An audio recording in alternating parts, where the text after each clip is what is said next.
I'ma blow up. Yeah.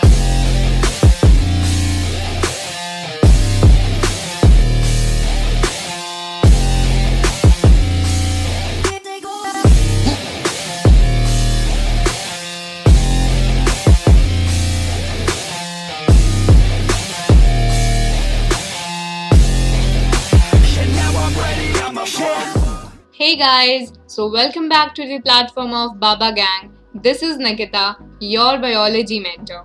So yes, we are continuing with human digestion in this lecture. As I reminded you in the previous lecture that human digestion, this topic is very important. So let us continue with it. तो जो भी topics आपको इस paragraph में दिख रहे हैं वो सब चीज मैंने यहाँ पे समराइज कर रखी है. तो हम पॉइंट वाइज एक एक चीज को देखते जाते हैं. तो सपोज करो आप जब खाना खा रहे हैं, आपने एक बाइट लिया, तो उस खाने को पूरे टीथ से च्यू करना पड़ेगा. ठीक है, तो हमारे टीथ का फंक्शन क्या हो गया? च्यूइंग हो गया, क्रशिंग हो गया, ग्राइंडिंग हो गया खाने का. ठीक है, अब खाना अगर आप लेफ्ट साइड में डालोगे तो लेफ्ट साइड में ही रह जाएगा, बाकी टीथ उसे च्यू ही नहीं कर पाएंगे. तो उस खाने को पूरे माउथ में सर्कुलेट करना इंपॉर्टेंट है. तो वो कौन करेगा? टंग. ठीक है, तो च्यूइंग और मिक्सिंग में हेल्प कौन करता है? हमारा टंग करता है. ठीक है, तो चीज क्लियर है. अब अगर सलाइवरी ग्लैंड्स की बात करें तो सलाइवरी ग्लैंड्स हमारे माउथ के लाइनिंग में प्रेजेंट होती हैं और ये सलाइवा सिक्रीट करते हैं. सलाइवा का सिंथेसिस हो गया, उसके बाद सिक्रीशन मतलब उन्हें रिलीज करना हमारे माउथ में. वो करते क्या है? ये सलाइवा आके हमारे खाने को वेट करते हैं. बिकॉज खाने को अगर एलिमेंट्री कैनाल में पास होना है तो उसे वेट होना जरूरी है, वरना तो वो मूव ही नहीं कर पाएगा स्मूथली. कभी कभार आपने ऑब्जर्व किया होगा, ज्यादा ड्राई हो जाता है खाना तो हमें वॉमिटिंग आने लगती है ना. फिर हम पानी पीते हैं खाने को वेट करने के लिए, राइट. तो वो काम करता है हमारा सलाइवा खाने को वेट करके. अब बात करते हैं एंजाइम्स की. तो एंजाइम्स बेसिकली होते हैं, एग्जाम्पल ले लो सिजर्स. अगर आप बड़े पीस को पेपर है एक आपके पास बड़े पीस का, उसे छोटे छोटे टुकड़ों में कट करना है तो आप क्या यूज करते हैं? सिजर्स. एग्जाम्पल है यहाँ पे एंजाइम्स. एंजाइम्स को हम बायोलॉजिकल कैटलिस्ट बोलते हैं. इसलिए बोलते हैं कैटलिस्ट मतलब कट करना. ठीक है, एग्जाम्पल ले लो. अब अगर कॉम्प्लेक्स मॉलिक्यूल है उसे हमें सिंपल मॉलिक्यूल में कन्वर्ट करना है, तभी हमारी बॉडी उस चीज की डाइजेशन कर पाएगी. तो break food into smaller molecules या फिर सिंपलर मॉलिक्यूल्स फंक्शन होता है एंजाइम का. सलाइवा की बात करें तो सलाइवा में एक एंजाइम होता है जिसका नाम होता है सलाइवरी अमाइलेज. ये सिर्फ सलाइवा में प्रेजेंट होता है. इसका नाम टाइलिन भी है, सलाइवरी अमाइलेज और टाइलिन. ठीक है, फंक्शन क्या होता है? ये ब्रेक करता है कॉम्प्लेक्स कार्बोहाइड्रेट को सिंपल शुगर्स में. तो कॉम्प्लेक्स मॉलिक्यूल हो गया स्टार्च, उसको सिंपल में कन्वर्ट करना है तो कन्वर्ट करेगा किस में? शुगर्स में. ठीक है, तो कार्बोहाइड्रेट का डाइजेशन कहाँ पे स्टार्ट हुआ? माउथ में ही स्टार्ट हो गया, बिकॉज सलाइवा में सलाइवरी अमाइलेज है, वही करता है ये ब्रेक डाउन स्टार्च को शुगर्स में. ठीक है, फाइन. अब जब खाना है, खाने को हमारे फूड पाइप के थ्रू स्टमक तक पहुंचाना है. यहाँ पे इस डायग्राम में देखो, जो बकल कैविटी दिख रही है ये पोर्शन, इस पोर्शन को बोलते हैं बकल कैविटी. ठीक है, बकल कैविटी या फिर ओरल कैविटी. जब हम खाना खाए तो वो ओरल इसोफेगस के थ्रू हमारे स्टमक में जाता है. तो फूड बकल कैविटी से स्टमक में कैसे गया? इसोफेगस के थ्रू. अब गया तो हमारा इसोफेगस ऐसे कैनाल की तो तरह नहीं है. ठीक है, हमारा गट स्ट्रेट नहीं है कि खाना डालो नीचे से निकल जाएगा, ऐसा नहीं है. हमें कोई ना कोई मूवमेंट उसमें कॉज करनी पड़ेगी ताकि फूड आगे बढ़ते जाए. वो मूवमेंट कॉज कौन करता है? हमारी बॉडी कॉज करती है, हमारे कंट्रोल में नहीं है. हम तो नहीं चाहते हाँ चलो अब खाना यहाँ गया, अब खाना वहां गया, अब खाना वहां गया, ऐसा नहीं. अपनी बॉडी अपने हिसाब से वो मूवमेंट करती है और उन मूवमेंट का नाम क्या है? Peristalsis movement. यस, पेरिस्टालिसिस बोलते हैं। वो बेसिकली मसल के कॉन्ट्रैक्शंस होते हैं जिसकी वजह से खाना आगे आगे बढ़ते जाता है। तो muscle contraction to move the food forward. ठीक है, क्लियर है? फाइन। अब जब खाना हमारे स्टमक में आ जाता है, पूरा जो गट होता है, यहाँ पे देखो पेरिस्टाल्टिक मूवमेंट होता है अलोंग द गट। गट मतलब हमारी एलिमेंट्री कैनाल। हर जगह पेरिस्टालिसिस होती है बिकॉज फूड को आगे आगे मूव करना ही है। जब खाना स्टमक में आ गया, किसके थ्रू आया? फूड पाइप के थ्रू, ईसोफेगस के थ्रू। अब उस खाने को और भी मिक्सिंग करना होगा। तो स्टमक क्या है? एक बैग है, ठीक है, मसल का बैग है, जिसमें जो वॉल है मसल की, उसमें बहुत सारे एंजाइम्स रिलीज होते हैं, क्योंकि खाने को हमें और भी सिंपल चीजों में कन्वर्ट करना है ताकि हम उससे और भी न्यूट्रिएंट अब्सॉर्ब कर सके। तो उस खाने के और भी डाइजेशन करने के लिए हमें और एंजाइम सिक्रीट करने पड़ेंगे। तो वो एंजाइम्स कौन सिक्रीट करता है? स्टमक के गैस्ट्रिक ग्लैंड्स। स्टमक में हमारे गैस्ट्रिक ग्लैंड्स प्रेजेंट होते हैं, जो कि स्टमक के वॉल के लाइनिंग में होते हैं, जो कि एंजाइम सिक्रीट करते हैं। और एंजाइम्स में क्या क्या सिक्रीट करते हैं? 3 चीज।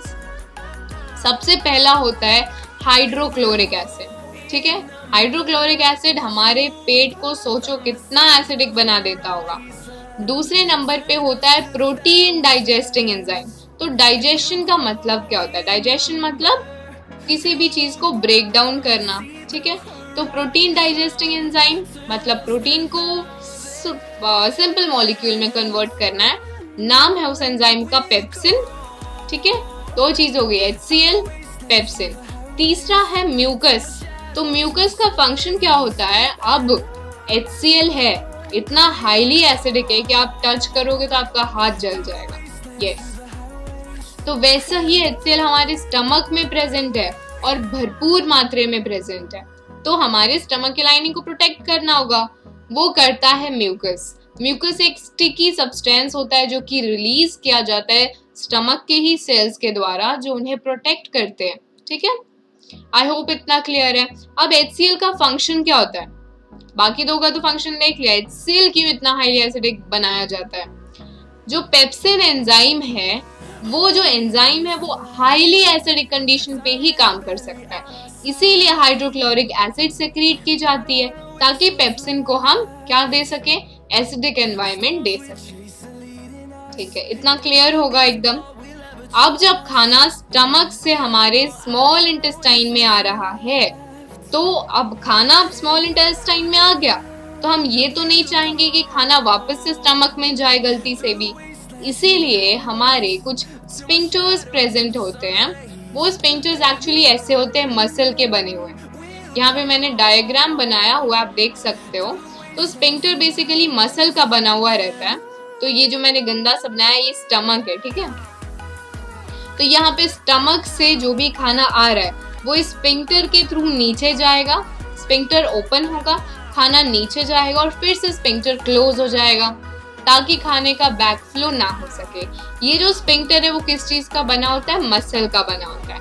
और स्टमक और इंटेस्टाइन के बीच में जो स्फिंक्टर प्रेजेंट है उसे हम पाइलोरिक स्फिंक्टर बोलते हैं। यस, नाम उतना इंपॉर्टेंट नहीं है, you can neglect it, but sphincter याद रखना। अब खाना आ गया भाई हमारे स्मॉल इंटेस्टाइन में, अब और भी डाइजेशन करना है। ठीक है, तो स्मॉल इंटेस्टाइन में पैंक्रियाज है, उसमें नहीं है, पैंक्रियाज साइड में है, फिर लिवर भी है। उन दोनों के भी अपने अपने सिक्रीशंस आएंगे। दोनों एंजाइम रिलीज करेंगे किसमें? स्मॉल इंटेस्टाइन में, ताकि वो भी अपने फूड के डाइजेशन में कंट्रीब्यूट कर सकें। अब जो खाना आ रहा है स्टमक से, वो सोचो बहुत एसिडिक होगा ना, इतने हाईली एसिडिक कंडीशन से आ रहा है। तो उस खाने को हमें ऐसा बनाना है ताकि उस पे पैंक्रियाज भी एक्ट कर सके, पैंक्रियाज के एंजाइम भी काम कर सके। तो उस खाने को हमें न्यूट्रलाइज करना पड़ेगा। तो वो कौन करेगा? आ जाओ यहाँ पे, जो बाइल जूस है, बाइल जूस हमारा कौन सिक्रीट करता है? लिवर सिक्रीट करता है। बाइल जूस का फंक्शन 2 है, बेसिकली लिवर सिक्रीट करता है इसको, और in addition on acting on fats ये क्या करता है? Neutralisation of food. मैंने दोनों चीज यहाँ लिखी है, ये रहा हमारा बाइल, बाइल में दो कंपोनेंट होता है, बाइल के कुछ पिगमेंट्स होते हैं और बाइल में सॉल्ट्स प्रेजेंट होते हैं। बाइल हमारे खाने का न्यूट्रलाइजेशन करता है, हमारे खाने का फैट्स का बेसिकली डाइजेशन करता है बाइल, ठीक है। तो बाइल के जो सॉल्ट्स होते हैं वो क्या करते हैं, फैट मॉलिक्यूल है उसके चारों तरफ इस तरीके से अटैच हो जाएंगे और उसे छोटे छोटे टुकड़ों में डिवाइड कर देंगे। इस प्रोसेस को बोलते हैं इमल्सिफिकेशन ऑफ फैट्स। यहाँ पे मैंने लिख दिया है बड़ा बड़ा, इमल्सिफिकेशन ऑफ फैट्स मतलब फैट का ब्रेकडाउन। तो लिवर क्या रिलीज करता है, बाइल जूस, ठीक है, खाने को न्यूट्रलाइज करता है, फैट का डाइजेशन करता है। पैंक्रियाज अब आ गए, पैंक्रियाज को हमें उनके एंजाइम्स फूड में एक्ट करवाने हैं, ठीक है। तो अब जो पेप्सिन एंजाइम था जो स्टमक में था उसे एसिडिक कंडीशन चाहिए था, तो हमने HCl रिलीज करवाया, लेकिन पैंक्रियाज के जो एंजाइम्स होंगे उन्हें न्यूट्रल कंडीशन चाहिए, तो हम बाइल जूस रिलीज करके खाने को न्यूट्रलाइज करवा देंगे, ठीक है, fine.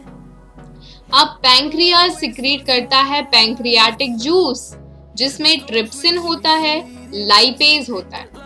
Trypsin again protein digesting enzyme है, ठीक है। स्टार्च का डाइजेशन हमारे माउथ में स्टार्ट हो गया है, ठीक है, कार्बोहाइड्रेट का, लेकिन माउथ में कंप्लीट नहीं हुआ। फिर से आ जाओ प्रोटीन पे, प्रोटीन आ गया हमारे स्टमक में, उसकी डाइजेशन स्टार्ट हो गई थी पेप्सिन एंजाइम के थ्रू, लेकिन डाइजेशन कंप्लीट नहीं हुई। कोई भी डाइजेशन कंप्लीट कहाँ होगी, स्टमक में। साइट ऑफ कंप्लीट डाइजेशन कहाँ है, स्मॉल इंटेस्टाइन है। स्मॉल इंटेस्टाइन में सारी डाइजेशन कंप्लीट होगी, सॉरी मैंने स्टमक बोल दिया था गलती से, ठीक है। स्मॉल इंटेस्टाइन में सारे एंजाइम एक्ट करेंगे। अब पैंक्रियाज में ट्रिप्सिन है, ये हमारे प्रोटीन को डाइजेस्ट करेगा, जो भी बचा खुचा बचा है वो ट्रिप्सिन डाइजेस्ट कर देगा। लाइपेज क्या करेगा, अब जो फैट टूटा फूटा फैट है हमारे पास उसके ऊपर लाइपेज एक्ट करेगा और उसकी भी हमारी इमल्सिफाइड फैट्स जो है ब्रेक डाउन हो चुका है उसकी डाइजेशन करेगा, ठीक है। तो ये कहाँ से आते हैं, पैंक्रियाटिक जूस हो गए, पैंक्रियाज से आएंगे, ठीक है। लिवर से भी देख लिया, खाना एक्चुअल कहाँ प्रेजेंट है अभी, स्मॉल इंटेस्टाइन में, तो वो भी एंजाइम रिलीज करेगा। वो ग्लैंड्स होते हैं कुछ हमारे, वो ग्लैंड्स होते हैं स्मॉल इंटेस्टाइन की वॉल्स में, तो वो एंजाइम्स रिलीज करती हैं जिसका नाम होता है इंटेस्टिनल जूस, क्योंकि इंटेस्टाइन अपने जूस भी सिक्रीट करता है। तो वो क्या करते हैं, बेसिकली जो लास्ट प्रोसेस होता है इंटेस्टाइनल जूस का वो होता है कॉम्प्लेक्स चीज को सिंपल में कन्वर्ट करना, सिंपल बस। तो वो क्या करते हैं, जो प्रोटीन्स होते हैं उनको अमाइनो एसिड्स में कन्वर्ट करते हैं, ठीक है। जो कार्बोहाइड्रेट्स होते हैं उनको ग्लूकोज में कन्वर्ट करते हैं, ग्लूकोज सिंपल हो गया, कार्बोहाइड्रेट कॉम्प्लेक्स हो गई।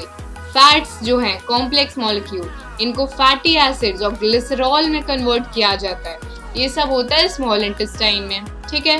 अब स्मॉल इंटेस्टाइन में कंप्लीट डाइजेशन हो गया, अब खाने का होगा अब्जॉर्प्शन।